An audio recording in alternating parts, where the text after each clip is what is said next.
morning and welcome back to the farm. This morning in Ag Science, we're going to go back and look at these beef breeds one by one, starting with the breed Simmental, which is what I raise. Now, depending on who you are and what you're trying to accomplish, there might be a different variety of breeds that work for you. Maybe I'm wanting to focus mostly on muscle, or maybe I'm looking for a balance in growth potential and maternal qualities. It depends on what the producer is aiming for. And so with Simmental, we're going to talk about why I like them, why I choose them, and why I have them on my farm. Now, you're going to see here at the hay ring this morning, there's a lot of mud. We're sitting here, middle of March, it's still raining, and it's supposed to continue to rain. So these girls are having to put in some extra work to get the nutrition they need from some hay that we put up last fall and last spring. Now, if we look at Simmental's origin goes back to Switzerland. And somewhere along about 1971, you start to see them appear in a big way in the United States. Traditionally, Simmentals have been limited to red and white, orange and white, and yellow and white in color. The modern day Simmental, as you can tell by the girls behind me, put on a little different coat of paint. Now today, to keep up with industry demands and perks because of the CAB program and other programs, we see these girls are mostly black, maybe a little black and white, or mostly red with a little white. Now, one thing that really stands out with Simmental is their potential for growth and tying that in with some maternal traits. Growth potential goes into how big is that calf going to get by weaning, otherwise known as weaning weight. How big is it going to be around a year, otherwise known as yearling weight? And most of all, where is it going to get to by the time it's in that feed yard getting ready to feed out in order to become a hamburger or steak or other beef product? So if we look at these Simmental, they have a lot of potential in getting that calf where it needs to be for that producer.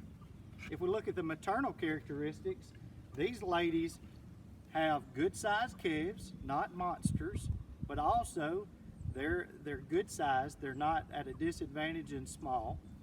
They also produce plenty of milk. They're one of the best milk producing of the more terminal breeds of beef cattle out there. When they put these two things together, that calf has a good start at life. As you see these ladies, they're ready now for their springtime to have a little bit of reboot time and then to become moms once again. You look at the calves that are moving about, these calves are actually what we would call a composite breed. Yes, they go back to Simmental mamas, but for the most part, the calves around this hay ring today have a sire or a dad that is an Angus. This calf looking at us is a good example of a composite breed. Simmental mama, Angus daddy. When you put those two things together, we get what's known as Sim Angus.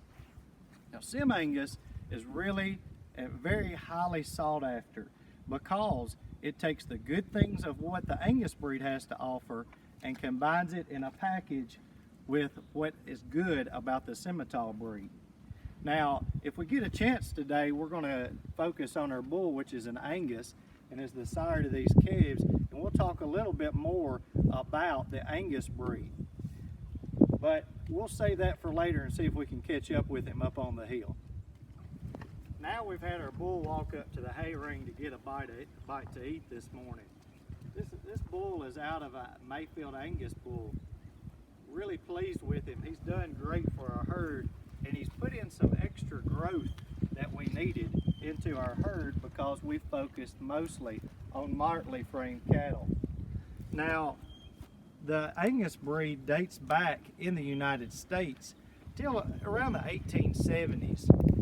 At that point, some high quality genetics were brought over and by way of herds into the United States. This bull here is an example example again of a black Angus. We'll talk about the difference between a black Angus and red Angus either on another episode or in our classroom time when we get back from our extended break. Now, if we look at an Angus, Angus are known primarily for their black color. In order for them to be registered, they cannot have any white in front of the sheath for bulls, in front of the navel for females. Here you see this Angus bull completely black, maybe with a little touch of white underneath around the flank, but that's it. Another thing that Angus are known for is going to be their maternal characteristics. You know, the first thing, if I had to ask you what you thought of when you thought of Angus, you probably would think of that Angus burger at Hardee's or Angus thick burger at this restaurant or that restaurant. And we'll get to why you hear what you hear about in a minute. But these Angus cattle, they are known for their maternal traits. They're known for being good mothers, having low birth weight, good growth, and also throwing in a lot of milk.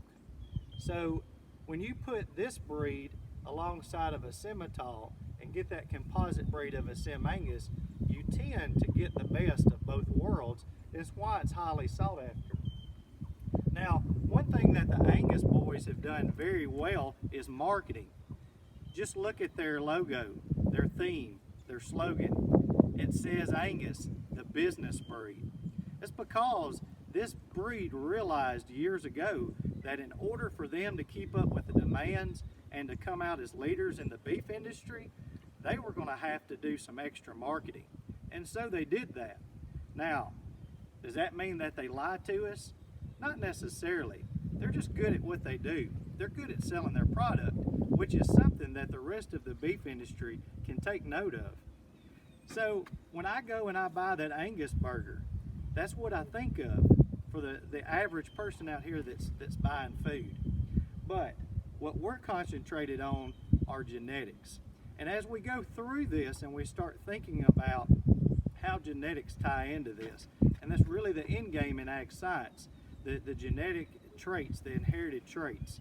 What I want you to think about and kind of your homework assignment is what genetic traits are taken from the Angus breed and the Simmental breed and dialed into the Sim Angus situation in order to produce the best calf for a lot of producers. We'll talk about that on a future video.